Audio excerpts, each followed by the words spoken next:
DJ KY, sakon talakawa, sakon talakawa, sakon talakawa, sakon talakawa. It's B-Boy to the beat wizard. Ana tabbata kasar mu akwai garkuwa, matsaloli kullum sai karuwa. Ana karkashe mana yan uwa, su tara kuɗi su hana ma kowa. Muke cin bashi a arewa, ku yi haƙuri kun ji talakawa.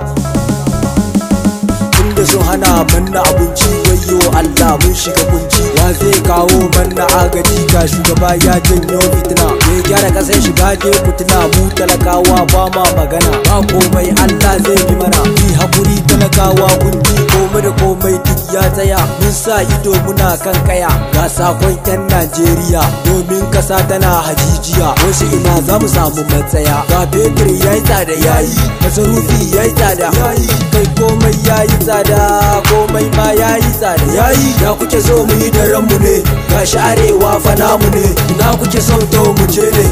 India, Faransa, China, Ukraine, Japan, Libya, Kamaru, Niger. Ana fada ba zai yi ba.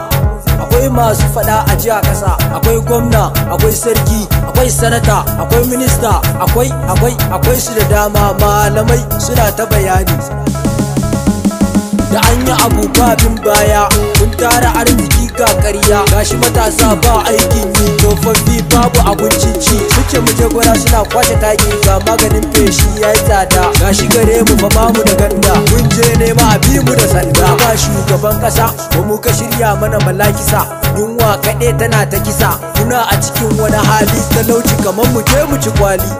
Kaga kare ya ci alli, rashi ya samu tajalli. Mun tuba ya Allah ka kula mu. DJ KY, Allah sa kowa ya huta, kowa ya huta.